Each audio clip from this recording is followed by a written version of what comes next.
Hey guys, here is lesson 9.7. We are almost done with chapter 9. Whoop whoop. Today's lesson is graph and analyze relationships. So at this point, we have graphed on our coordinate grid and we've looked at different relationships between numbers. And so now we're going to kind of add them all and merge them all together to do this lesson with graphing and analyzing the relationships. So our essential question today is how can you write and graph ordered pairs on a coordinate grid using two numerical patterns? So we're going to take a little bit from the last lesson that we did and putting it into a coordinate grid. The first part says Sasha is making hot cocoa for a party. For each mug of cocoa, he uses 3 tablespoons of cocoa mix and 6 fluid ounces of hot water. If Sasha uses an entire 18 teaspoon container of cocoa mix, how many fluid ounces of water will he use? So what we're going to do is we have to first find the pattern, and then we're going to write those as an ordered pair and put them onto our graph, and then we're going to look at it. So the first thing we do is we see it says for the 2 given rules in the problem to generate the first 4 terms of the number of tablespoons of cocoa mix and the number of fluid ounces of water. So with the first one, we have 3. So if we're adding 3 each time, so our next number would be 6, and then 9, and then 12. And we would keep that pattern going until we got to 18. So I'm going to do the same thing with my water. For each 3 tablespoons of cocoa mix, I'm adding 6 ounces of water. So if I add 6 each time, so I have 6, and then I have 12, and then I have 18, and then I have 24. Now, I'm going to look at this one, and I'm going to see what is the relationship that gets me from the amount of cocoa mix to the amount of water. I'm going to be multiplying that by 2. Because I see how I'm getting from 3 to 6, I multiply by 2. Let me see if that rule applies to all of them. I have 6 to 12. Yes, I can multiply by 2, multiply by 2, multiply by 2. Now I have 18. Let's see what I do if I multiply that by 2. So 18 times 2, I'm going to put that over here to the side. 18 times 2, that's 16. 2, 3, so that's going to give me 36. And so that is where we're at. So the next part says to write the number pairs as ordered pairs relating the number of tablespoons of cocoa mix to the number of fluid ounces of water. So they did the first one for us. So this one is going to be our x-axis because we put it at the bottom. And then our water is going to be our y-axis. Okay, so we have 3, 6 is the first one. I'm going to put a check because it's already done for me. The next one is 6, 12. So you just have to make sure that the numbers are in the correct order. Otherwise, it is going to mess you up. Then I have 9, 18. And remember, your cocoa mix is your x-axis, which is your first number. Then we have 12, 24. 12, 24. All right, so now it says graph and label the ordered pairs. I think we're going to do this one in just a few minutes. Graph and label the ordered pairs, then write a rule to describe how the number of pairs are related. What rule can you write that relates to the amount of cocoa mix to water, which we've already done that. We multiply the number of tablespoons by 2. Okay, so now we're going to go ahead and graph it, even though they told us to do that first. It's fine. So we're going to go 3 all the way up to 6, and then we have 6 to 12, and then we have 9 to 18, then 12 to 24. Do you see how there's the same amount each time, same amount of space? So then we have 15 to 30. Then we have, if we go ahead and put this ordered pair in there, 18, we know that that one's going to 36. We can go ahead and project, so I'm going to put my 36 as my answer. We can go ahead and kind of see where our next one is. So if we had 21, I know this is not on the paper anywhere. If we had 21 tablespoons of cocoa mix, how much water would we have? So if we did that, we can kind of see the pattern of where it's going. It's going to go up 1, 2, and it would be at 42. Yay! And that's it. All right, so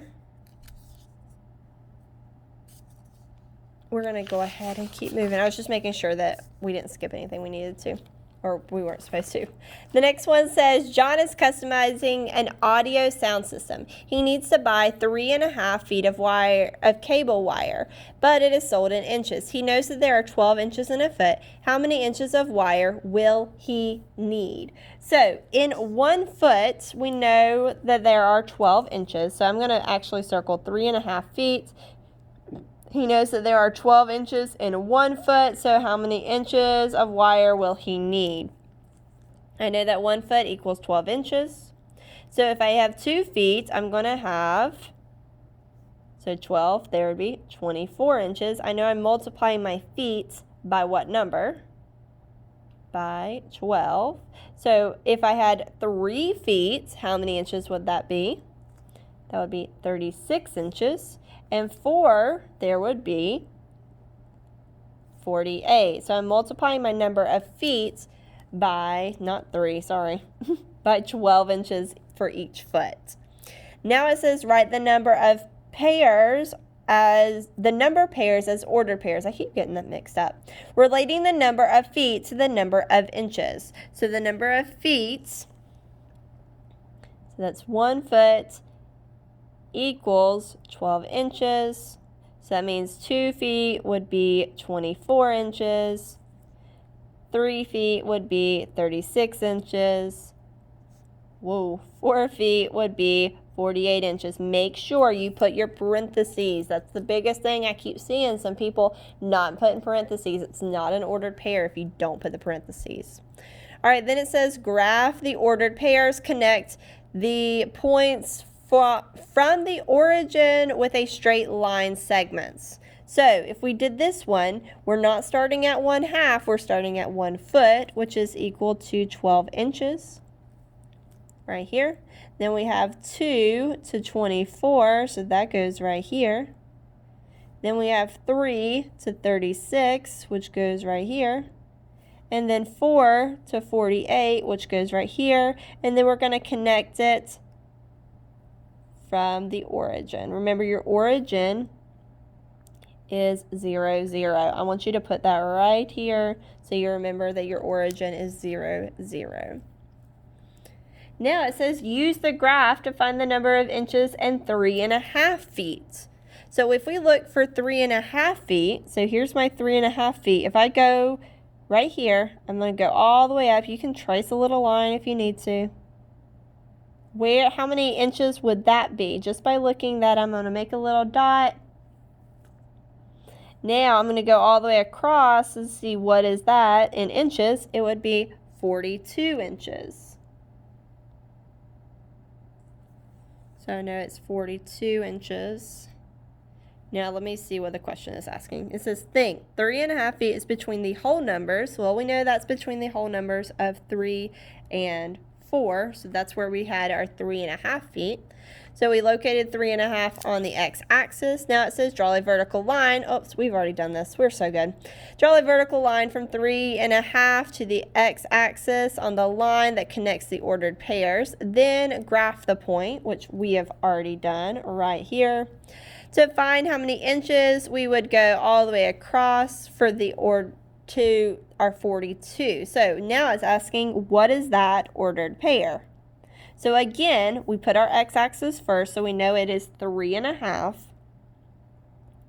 3.5. And then our second number would be, if we went all the way across, remember it was 42. So John would need how many inches? He would need 42 inches, because remember, if we go back up to the top, he needed 3.5 feet, and we didn't have half feet in our data table. We just had the whole feet, so we used our graph in order to make our lives a little bit simpler by graphing it.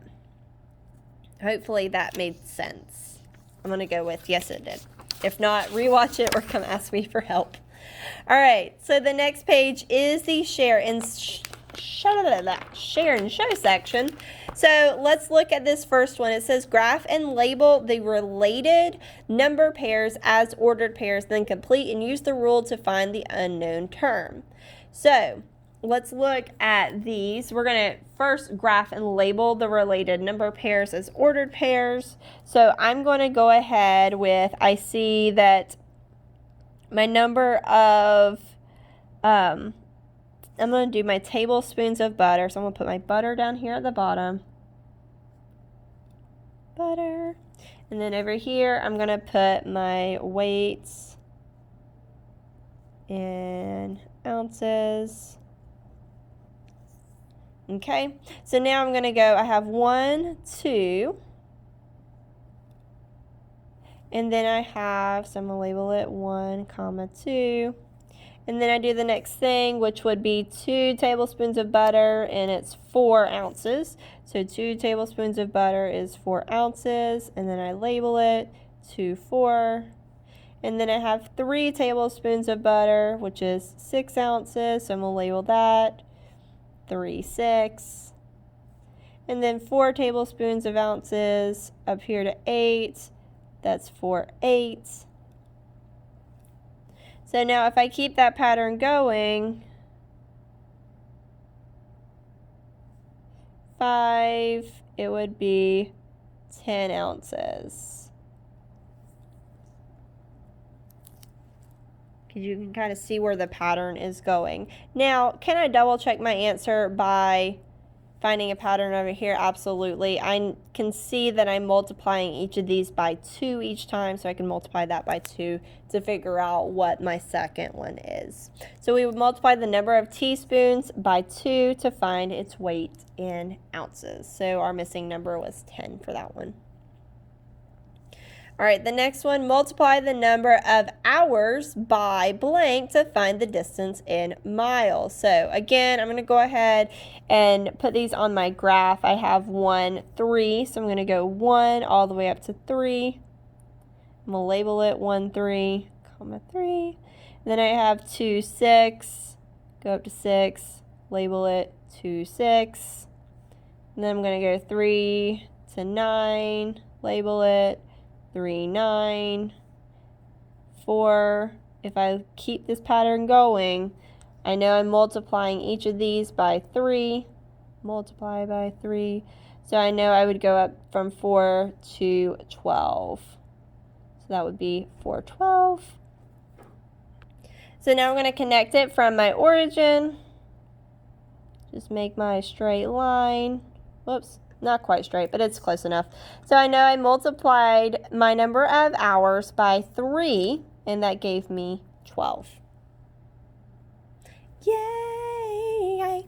Hopefully that wasn't super hard. Again, we've done the graphing. We've taken data from a data table and we've graphed it. So that one shouldn't be super hard. The only new thing we're really taking is connecting it from the origin to where we're at. Make sure you put that extra parenthesis there. I keep forgetting the second parenthesis. So make sure you have that. So what I want you to do on your own, I want you to do numbers 3, number 4, and I'm not going to make you do number 5. So do 3 and 4. And I'm not sure what I'm doing for your lesson check. You'll see it when you see it, but just make sure you do the lesson check for me, guys. Good luck, have fun, and come see me if you need me.